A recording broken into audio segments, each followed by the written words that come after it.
In BIM 360 Field, we can send issues or create issues from iPhone photos or other mobile device photos by simply emailing them to the project.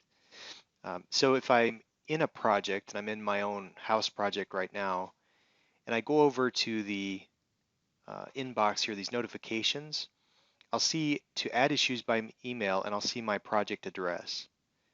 So here on my PC, I can add the vCard to my address book. Otherwise, if I'm sending this from an iPhone or something, I would just simply send to this email address.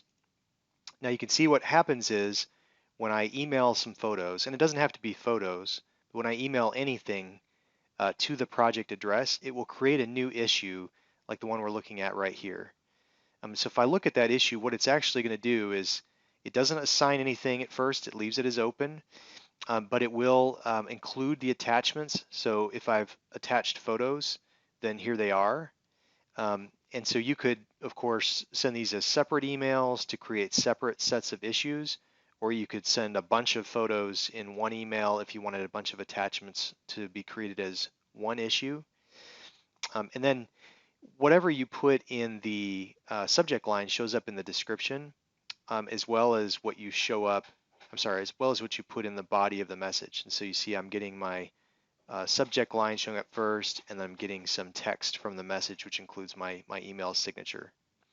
Now, if I wanted to kind of go through that workflow again, and I jump back to my email, I have a new test issue kind of waiting to go.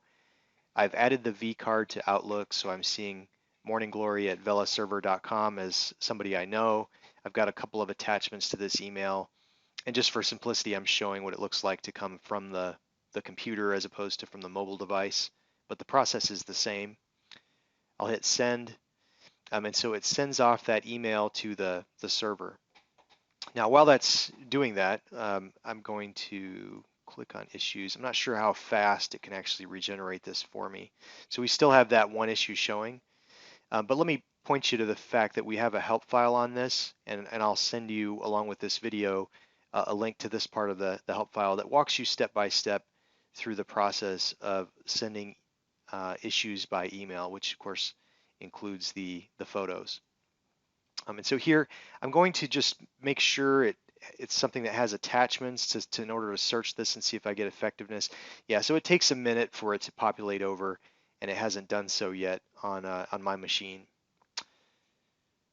All right, but that's the entire process. It's actually quite simple. I'll send a screenshot of what the iPhone looks like when I'm putting together my message, and I'll send you this help file link. Thank you.